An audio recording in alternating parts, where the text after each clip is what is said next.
The glow of the iPad screen lit up my face in the dark guest room. It was nearly midnight, the house silent except for the hum of the old radiator. I wasn't snooping. I just used Mom's tablet to FaceTime David and forgot to log out. But then, a notification popped up. ATM chat, new message from Ryan. Curious, I tapped. She's early again. Ask for the car repair too. I froze. My thumb hovered as more messages loaded. Don't push too hard. Let her think it's her idea. If it weren't for Melissa, we'd be bankrupt by now. But she's too naive to realize it. From my mom. Then a voice message from Ryan. Just milk it. She thinks we still love her. The room tilted. My breath caught. I had skipped birthdays, worn the same winter coat for 3 years, paid off their mortgage, their meds, Ryan's DUI fines, all of it, because I thought I was helping my family. Turns out I was their business model, not a daughter. Just their ATM, and that night, something in me quietly broke. I didn't grow up poor exactly. We had heat in the winter, food on the table, and my dad always had a project. Fixing fences, pouring concrete, patching roofs. My mom clipped coupons and made every dinner from scratch, even if it was just boxed mac and cheese with hot dogs. We weren't rich, but we survived. Then, the fall I turned 19, everything changed. I'd just been offered a full scholarship to a university out of state, biomedical engineering. My dream since sophomore year. I remember the exact moment. I got the email. I was sitting on the back porch, heart pounding, feeling like the world had cracked open just for me. That same afternoon, my dad fell off a ladder while fixing the gutter. Broke his hip. Needed surgery. Couldn't work for months. Mom came into my room that night crying, holding the hospital bills like they were death notices. We need you here, sweetie. Ryan's still in high school. Your dad. We don't know how long this'll take. Ryan, my younger brother, barely got out of bed without being yelled at. But Mom always said he was sensitive, that he needed space. Me? I was the strong one, the capable one. So I declined the scholarship. Got a job at a local call center instead. Told myself I'd reapply next year. I never did. 1 year. Turned into 5, then 10. I moved out eventually to San Jose, got into tech, worked my way up, but the bills kept coming. Can you help with the mortgage this month? Your dad's prescription isn't covered. Ryan needs a little boost, just until he gets back on his feet. Ryan was always almost on his feet. First, it was a failed music career. Then it was anxiety. Then crypto. He asked me for $5,000 once to invest. I wired it the same day. 3 weeks later, he posted a photo of his new gaming setup. Treat, he called it. Mental health is wealth. I said nothing. I told myself they were struggling, that I was lucky enough to help. That family comes first. When David, my boyfriend, asked why I sent $3,000 a month across the country, I gave him the line I'd repeated so many times I almost believed it. They need me. What I didn't say was that I didn't know how to not be needed. That without someone depending on me, I felt empty. David never pushed, but I could see it in his eyes every time I declined a vacation or postponed house hunting again. He once said softly, "You're allowed to live for yourself too, you know."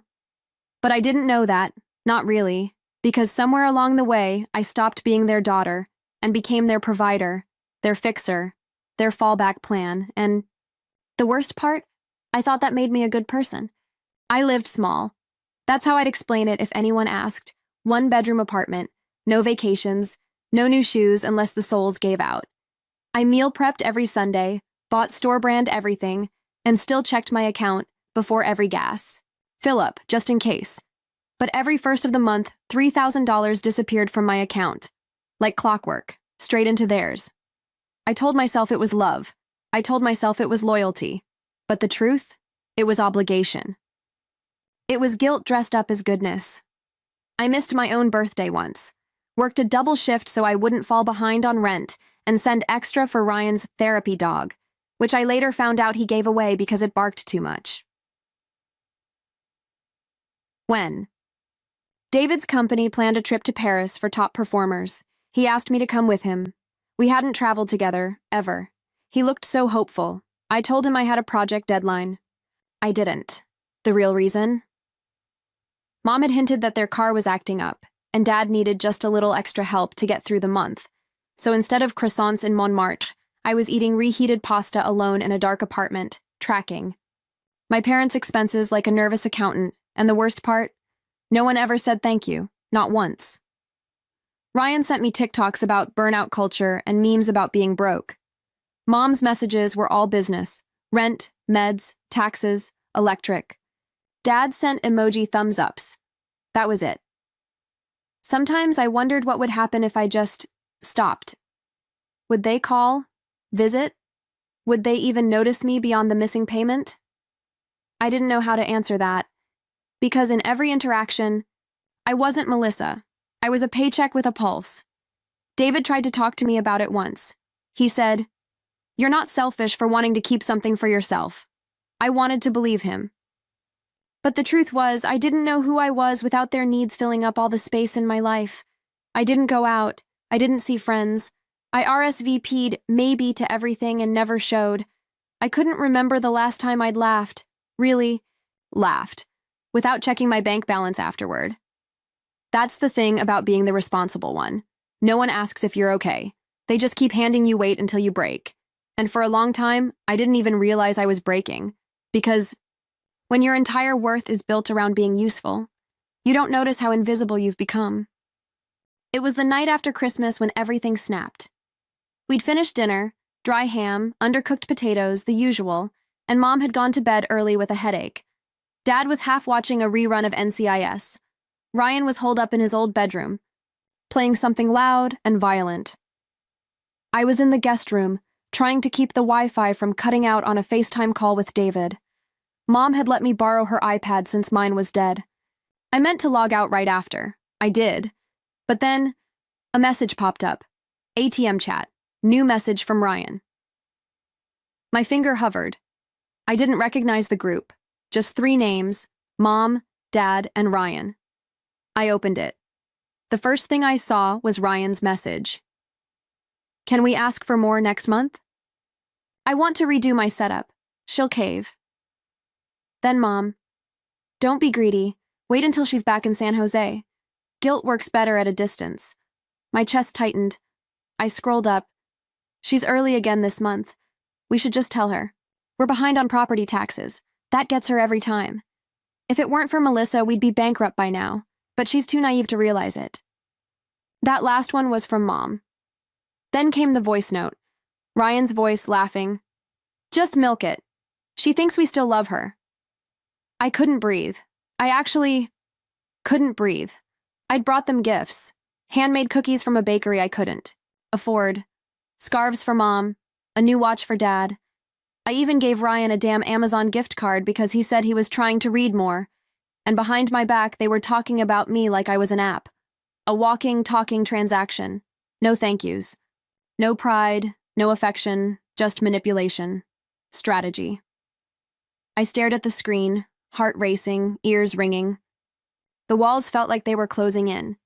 I didn't sleep that night. I just lay there, in the room I used to call mine, listening to the wind outside and wondering how I'd been this blind. How I'd spent so long trying to prove my love with numbers, and how little it ever meant. The next morning, I packed before sunrise. Mom asked why I was leaving early. I told her work called. She didn't press. No hugs, no warmth. Just a distracted wave as I closed the door behind me. On the flight home, I stared at the window but didn't see anything. I just kept hearing that one line from the voice note. She thinks we still love her. And I realized I had never felt smaller, not even when I gave up my scholarship, not when I turned down the job in New York, not when I ate ramen for 2 months straight to send Ryan money for therapy. This was different. This was knowing they didn't love me, just depended on me. This was knowing I'd been used, willingly, lovingly, desperately, and I didn't even know who to be without them. But I knew one thing. When I got back to San Jose, I was done being their ATM.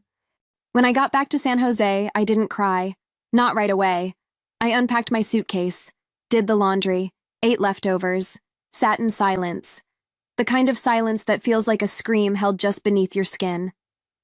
Then I opened my banking app, clicked into the autopay settings, deleted every transfer, no announcement, no final speech, just silence. 2 weeks later, Mom texted, "Did something go wrong with your bank? The mortgage didn't clear." Another few days passed. "Is everything okay? You're scaring us." Then came the guilt. "We feel like you're punishing us. This is emotional abuse, Melissa." And finally, Ryan. "You owe us. You'd be nothing without this family." That one nearly made me laugh. I didn't respond to any of it. I just blocked them. Not out of spite, out of self-preservation. I started therapy. David helped me find someone good. Dr. Sandoval. Soft. Voice. No judgment. It took me 3 sessions just to say the word used. I told her about the scholarship I gave up, the years of payments, the ATM chat. She listened, nodded, and then she said something I'll never forget. "You weren't raised to be loved. You were raised to be useful," and I swear, something inside me cracked wide open. Suddenly, it all made sense. The chronic guilt, the fear of saying no, the way I felt physically sick if I even thought about disappointing them. I wasn't crazy. I was conditioned. I went back through old memories, and for the first time, I saw them clearly. Mom saying, "You're the strong one. Ryan can't handle pressure." Dad handing me bills in silence. Ryan throwing tantrums while I cleaned the kitchen at 15. I had been the adult in that house since I was a child, and no one ever noticed. Or worse, they noticed, and they liked it that way. For the first time in my life, I didn't feel like I was abandoning my family. I felt like I was finally choosing myself. And that quiet, the one that used to scare me, it started to feel like freedom. The invitation came in the mail, gold-trimmed, thick cardstock, addressed formally like it was a wedding. "Join us in celebrating Margaret and Thomas's 40th wedding anniversary. Family dinner, formal attire." Handwritten at the bottom, in Mom's loopy script. "Hope you'll come. We're so proud of you." I stared at it for a long time. David watched me from across the room. "You don't have to go," he said gently. "Not after everything." I nodded, but I already knew I would. "I'm not going for them," I said. "I'm going to see them see me." The country club wasn't fancy, just tried to look like it. Plastic chandeliers, linen napkins that smelled like bleach, and a tired pianist playing Sinatra covers near the buffet. Everyone was there. Cousins I hadn't seen in a decade, great aunts, old neighbors. Mom wore a champagne-colored dress and enough perfume to make me dizzy. Dad had actually ironed his shirt. Ryan, of course, showed up late wearing sneakers. People hugged me like I was royalty. "Melissa, we've heard so much about your success. You're the one keeping the family afloat. Your parents are so lucky to have you." Each word landed like a slap. They'd told everyone. They'd bragged. Not about me, my heart, my work, my life. Just about what I gave. Dinner was overcooked chicken and watery green beans. David sat beside me, holding my hand under the table. My palms were sweating. Then Mom stood and clinked her wine glass. "Before dessert," she beamed, "I want to say something." She looked right at me. "Melissa has always been our rock. She's kept this family together, emotionally, spiritually, and, well, financially." Soft laughter rippled through the room. "We joke she's our little ATM." More laughter. Nervous this time. My blood ran cold. "But truly," Mom continued, "we wouldn't be here today without her. Literally." I stood up, slowly, calmly. My fingers didn't shake. "That's funny," I said, "because I wouldn't be here either. If I knew what you all really thought of me." The room went quiet. I pulled out my phone. Tapped play. Ryan's voice echoed through the banquet hall, clear and smug. "Just milk it. She thinks we still love her." Gasps. A fork clattered to the floor. My Aunt Janice muttered, "What the hell?" I scrolled and began reading the messages, aloud, one by one. "She's pathetic. Let her think she's helping. We'll sell the house and guilt her into buying it back. Tell her Dad's sick again. Mom's face went white. Dad stared down at his plate. Ryan tried to laugh. Come on, Melissa, it was a joke. No, it wasn't, I said. My cousin Lisa stood up, voice shaking. Is this real? Did you really say all this? No one answered. You told me Melissa was spoiled, that she refused to help. I looked at my mother. You built me into a bank. You used love like leverage. And when I stopped paying, you called me abusive. I reached into my bag and pulled out an envelope. Dropped it on the table. Here's your gift. Inside, a check for 0.00 and a printed copy of the group chat. I turned to walk away but paused. One last look. I'm not your provider. I'm not your safety net. I'm not your shame sponge. I'm your daughter. Or at least, I was. And I walked out. David followed, quietly. No one else moved. The only sound behind me was the pianist, starting another tired Sinatra tune. My way. And for the first time in years, I felt like I was finally doing just that. The fallout came fast. 3 days after the dinner, I got a string of voicemails. Mom crying, Dad pleading, Ryan raging. I didn't listen. I blocked their numbers, not in anger, in peace. A week later, the group chat screenshots made their way through the extended family. My cousin Lisa sent me a simple text. I believe you. I'm sorry. But the most unexpected message came from Aunt Linda. I cut my mother off at 62. You're braver than I ever was. Be proud of yourself. I sat with that for a while, let it settle in me, like warm tea after a long winter. David and I moved into a small condo on the edge of San Mateo. Just ours. Clean, quiet. Sunlight poured into the kitchen every morning, like forgiveness. One Saturday, he surprised me with tickets to Santa Barbara, my first real vacation in over a decade. I cried when I saw the ocean. Not because I was sad, because I finally had space to feel joy. I bought myself a coat. Bright. Yellow. Soft. Unnecessary. Loud. I wore it everywhere. As for them, the house was sold, below market. No one wanted it once the tax liens showed up. Ryan works part-time now, still lives with them. They're on state aid. People talk in small towns. The pity they used to weaponize, it turned back on them. And me, I finally learned something they never taught me. How to live for myself. How to breathe without guilt. How to exist without owing anyone anything.